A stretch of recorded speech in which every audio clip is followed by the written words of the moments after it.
संविधान में 3 प्रकार की धाराओं का उल्लेख किया गया है। देखिए, प्रमुख धारा बांटे गए हैं। सीपीसी धारा होता है, एक आईपीसी और एक राजस्व धारा। सीपीसी का पूरा नाम होता है सिविल प्रोसीजर कोड, और सीपीसी की धाराओं में सिर्फ और सिर्फ जुर्माना लेकर के छोड़ दिया जाता है। ठीक है।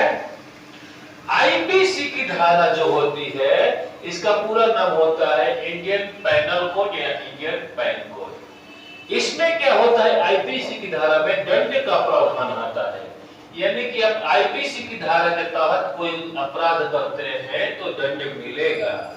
ठीक है। और आईपीसी की प्रमुख 511 से ज्यादा धाराएं हैं, और आईपीसी धारा ही हम लोग पढ़ेंगे। और राजस्व धारा, जिसमें राजस्व की हानि होती है, उसके खिलाफ लगता है। यहां पर हम लोग आईपीसी की धारा पढ़ेंगे। ठीक है। पहला धारा का नाम है धारा 307, यानी कि हत्या की कोशिश। यानी कि कोई व्यक्ति किसी को मारने के लिए प्रयास किया और वह जीवित बच गया, तो वहां पर धारा 307 लगेगा, यानी कि जिसको हाफ मर्डर केस भी कहते हैं। तो धारा 307 हत्या की कोशिश। धारा 302, जब आप हत्या कर दीजिएगा तो हत्या का आपको दंड मिलेगा। धारा 376 और 377 में थोड़ा सा अंतर है। धारा 376 में बलात्कार से संबंधित धारा लगेगी। यदि कोई व्यक्ति बलात्कार करता है तो उसको 376 के धारा के तहत दंड मिलेगा। और धारा 377 यदि अप्राकृतिक कृत्य, यानी कि पोस्ट में लिखा गया है समलैंगिक, यानी समलैंगिक का अर्थ होता है समान लिंग वाले।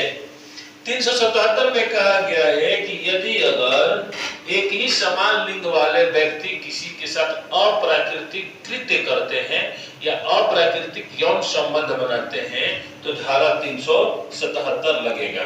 ठीक है। यदि डकैती के दौरान हत्या हो जाता है तो धारा 396 लगेगा। धारा 201 सबूत या साक्ष्य मिटाना, यानी कि अपराध करके भी आप साक्ष्य मिटा रहे हैं तो धारा 201 लगेगा। यानी छीना झपटी कोई कर रहा तो धारा 412 लगेगा। धारा 378 में आप चोरी करेंगे तो आपको दंड मिलेगा, है ना। चोरी करने का अपराध है 6 महीना, जाइएगा जेल में। धारा 141 विधि के विरुद्ध इकट्ठा होना, माने कानून के खिलाफ आप भीड़ इकट्ठा करिएगा तो धारा 141 लगेगा। और देखिए कि चुनाव के समय धारा 144 लगता है। धारा 144 नाम सुने होंगे, तो देखिए धारा 144, जब 4 लोग से ज्यादा एकत्र होंगे तब यह धारा लागू हो जाता है। ठीक है। धारा 300 में निर्मम हत्या, किसी की हत्या बुरी तरह से मार करके किया जाएगा तो धारा 300 लगेगा। धारा 120 षड्यंत्र रचना, षड्यंत्र का मतलब किसी के खिलाफ आप षड्यंत्र कर रहे हैं तो धारा 120 लगेगा। सबसे महत्वपूर्ण धारा लगता है धारा 365, याद रखिएगा। धारा 365 यानी कि अपहरण करना। कोई व्यक्ति किसी का अपहरण करता है तो धारा 365 के तहत उसको प्रावधान है दंड देने का। धारा 309 आत्महत्या की कोशिश करना, यदि आप आत्महत्या कर रहे हैं तो वो दंड है, वो भी अपराध है। 312 गर्भपात कराना या भ्रूण हत्या कराना, देखते होंगे बेटा या बेटी का भ्रूण हत्या लोग करा देते हैं, तो ये भी हत्या क्या है, अपराध है 312 के तहत। 351 माने जान मारने के लिए आप हमला करते हैं तो धारा 351 लगेगा। धारा 354 यानी कि स्त्री लज्जा भंग करना, यानी किसी भी स्त्री का अगर आप बीच चौराहे पर या मार्केट में अगर उसकी लज्जा भंग करते हैं, उसका कपड़ा फाड़ते हैं या उसका साड़ी का पल्लू खींचते हैं तो धारा 354 वहां पर कार्य करने लगेगा और स्त्री लज्जा भंग के तहत आपको गिरफ्तार किया जाएगा।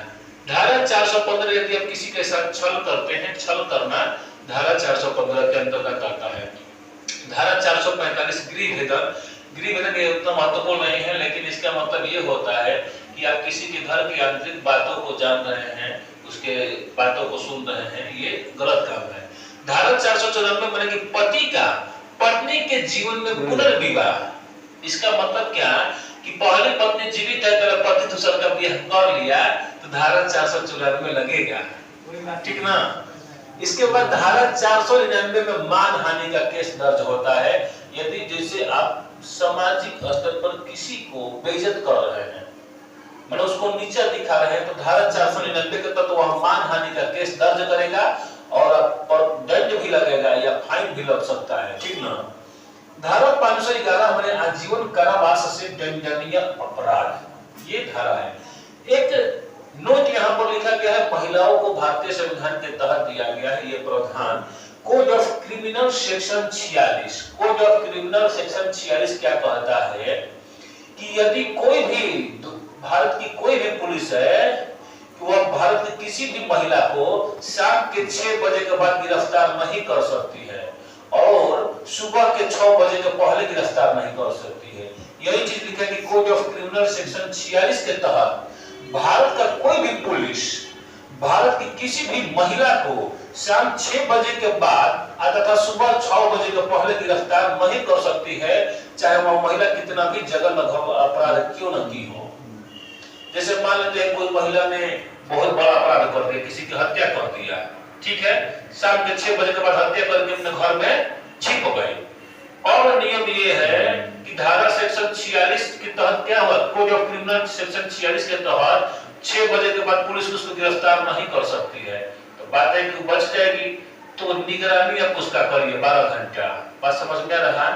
अपने घर में छिपी है तो उसके घर के चारों तरफ पुलिस पहरा देगी। महिला पुलिस भी नहीं गिरफ्तार कर सकती है, कोई नियम है यही, जब महिला को गिरफ्तार करेगी जब भी तो महिला ही गिरफ्तार करेगी। ये भी बात समझ जाइएगा, नियम यही है कि महिला पुलिस को हमेशा महिला ही गिरफ्तार करेगी, लेकिन वो भी सेक्शन 46 के तहत कहा गया है कि शाम के 6 बजे के बाद गिरफ्तार नहीं कर सकती है।